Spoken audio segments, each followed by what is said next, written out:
up with it for far too long. Some people change when they grow old, but I don't want to say that you've been wrong, because I'm not that bold. Through an empty bottle, I can see it all so clear. We're just broken people, we'll be scattered in the wind.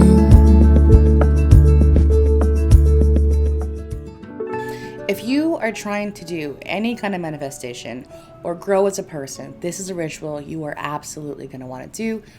And honestly, probably more than once.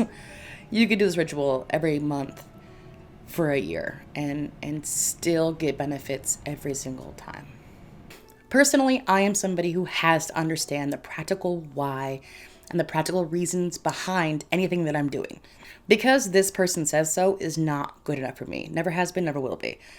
So if you're like me, I want to take 1 second just to explain the why we're doing this and why it helps you across the board. Like your manifestations, your life, your happiness, everything.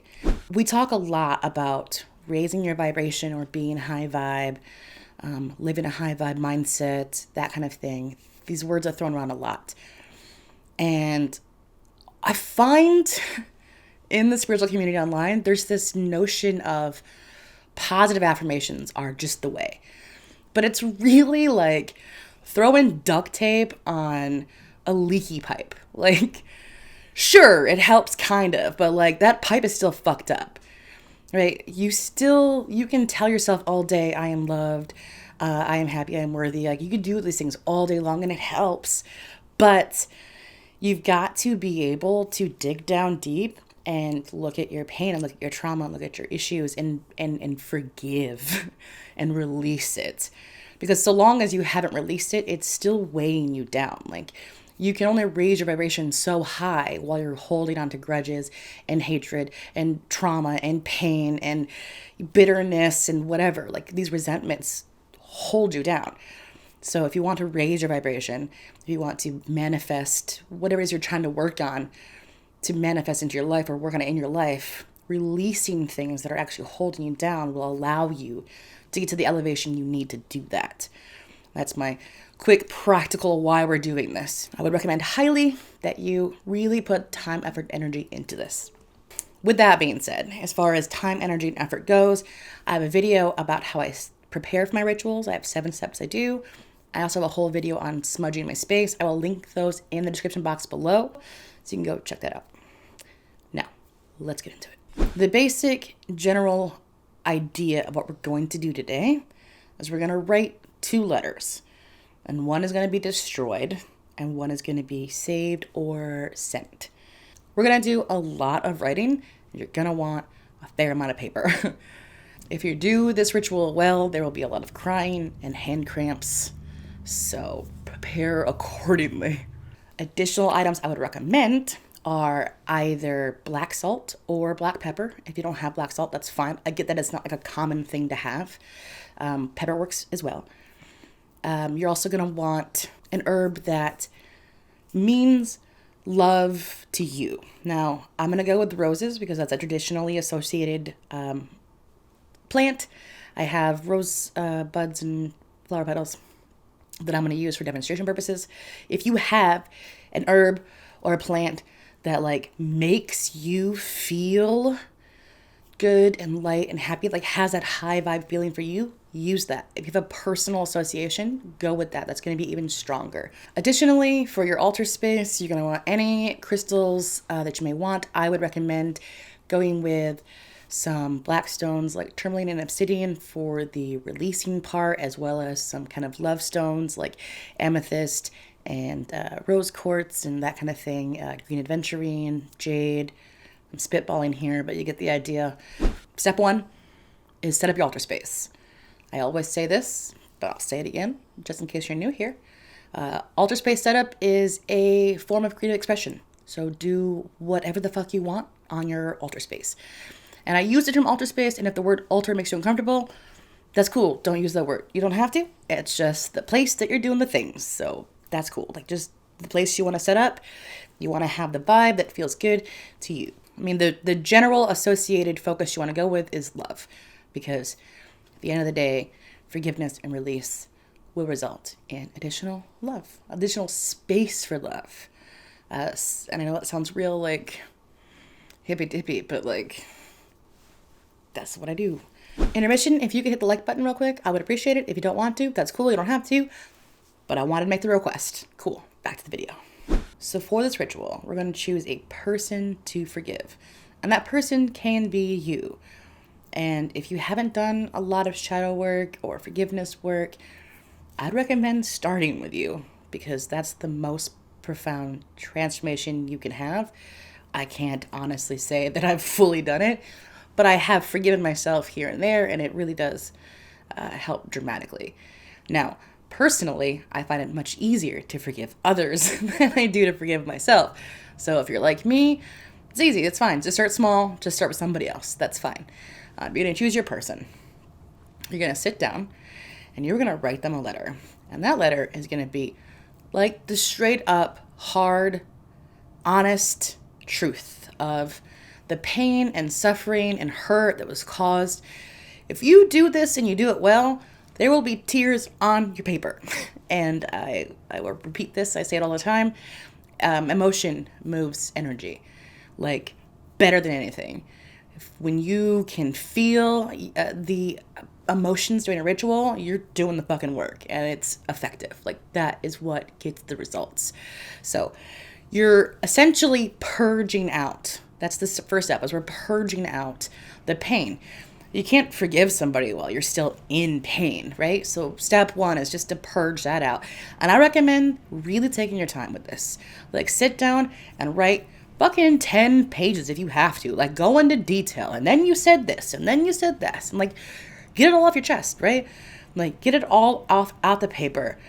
You can write just fuck you in big letters. Like what? Do what you gotta do, okay? Do whatever you gotta do. Be mad, be sad, cry, be broken. Take a break to just sob on your paper, but like really get it all out. Give it your best. When you think about tears, think about it as a physical manifestation of emotions. Like your emotions are literally physically manifesting and purging from your body, right? Like you are literally physically manifesting the release of stuck energies within you. And that is good. So cry that shit out. Now, after you've done that, this is where there's going to be some alterations. What I'm going to recommend and what I'm going to do, if you can do it, is fold it up with either your black salt or your black pepper, whichever one you're going with, and I'm going to burn it. And I'm going to burn it outside, because burning that much paper indoors is a nightmare. And I say that from experience, because I've done it. It's not great. Don't recommend it. 0 out of 10. So I'm going to go outside and burn it. Now, I know that not everyone can do that. So alternatively, the idea is destruction. So you can do that however you need to do that. You can rip it up into really tiny shreds and flush it in sections down the toilet. And that's like, literally, this is shit and it's going down the toilet. It's a very like modern but primal still kind of way to get rid of something. So burn it with the black salt or black pepper. If you can't do that, shred it, rip it up, set it on fire, scatter it in the wind in tiny little pieces. Whatever you gotta do. You just want to destroy it. You don't have to burn it. I'm gonna burn it. I like burning shit. It's great. And while you're doing that, I want you to be very mindful and conscious that you are destroying this pain that you've purged out, right? And you can have a rage ritual while you're at it. It doesn't fucking like scream, get mad, like do that shit. It's great. Like get it out.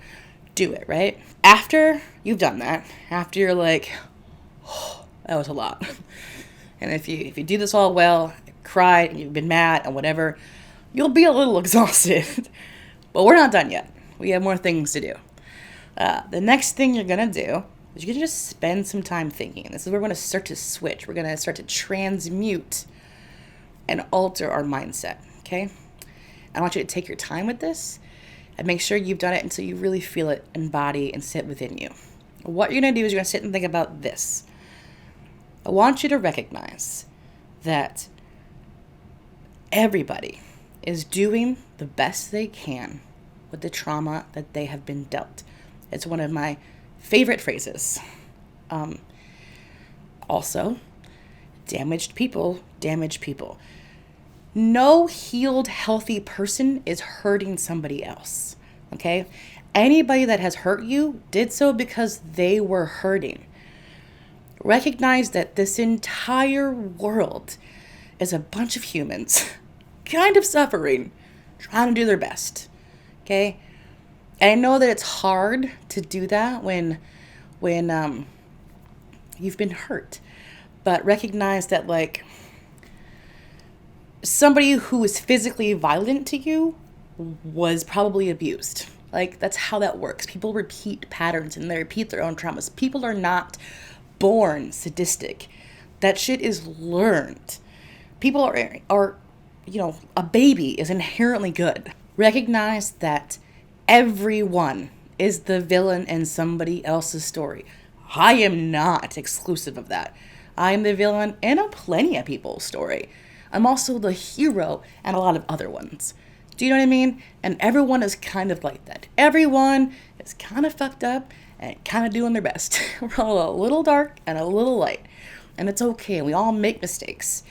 And it's important to just empathize and understand that no matter what's happened to you,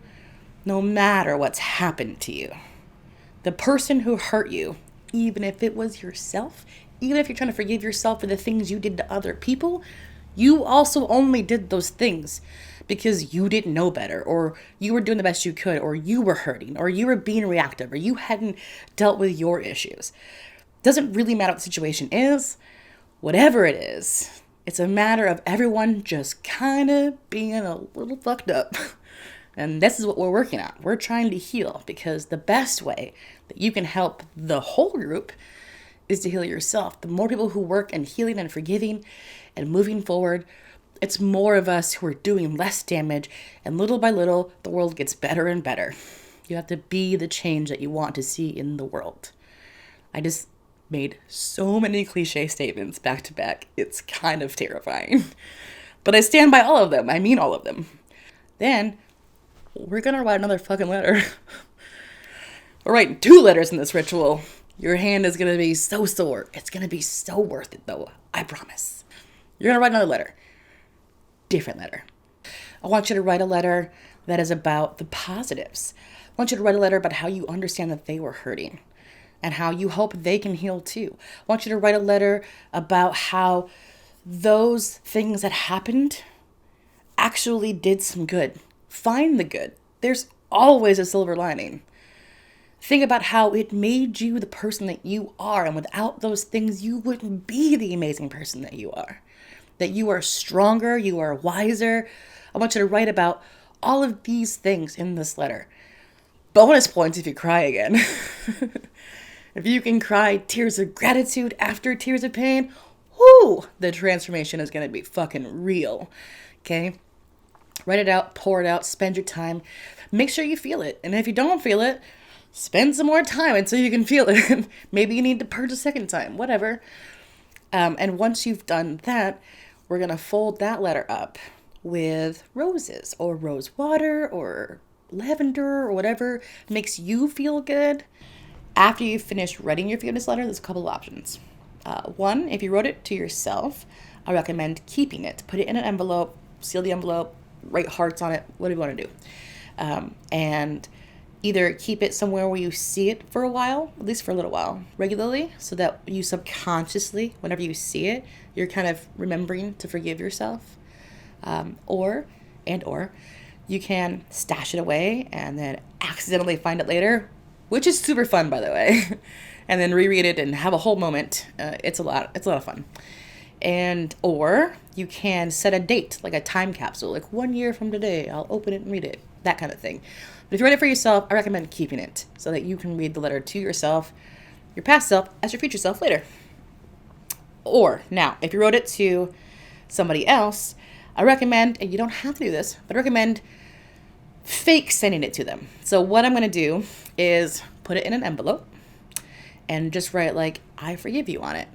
And literally throw it in a post office box. There's no return address. There's no to address. So it's not going to get sent anywhere. And you could, for your own peace of mind, just sign it with your initials, address it to their initials, whatever. So it doesn't get traced back.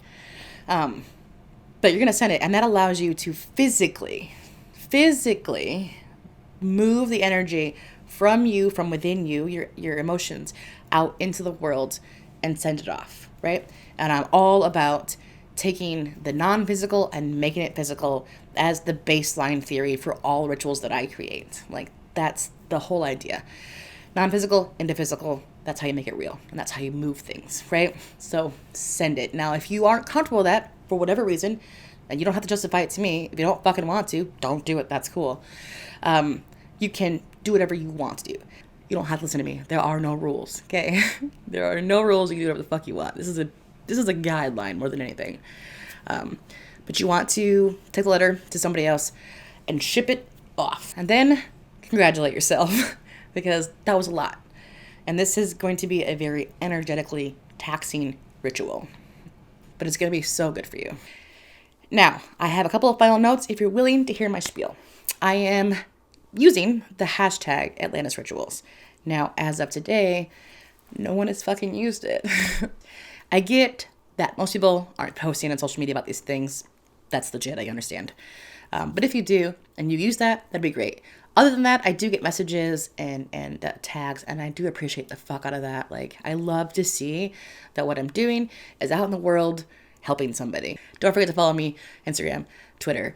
And if you're still watching this video and you made it this far, fucking thank you. And if you wouldn't mind, like button or comment or subscribe, any variation or singular, even just watching this long helps me. Happy full moon. Happy good luck on your journey. Happy good luck on your journey. Sure, fuck it, whatever. And I've been sitting here for a while. And yeah, my brain's done. I've been filming for like an hour and a half. We're done here. Bye.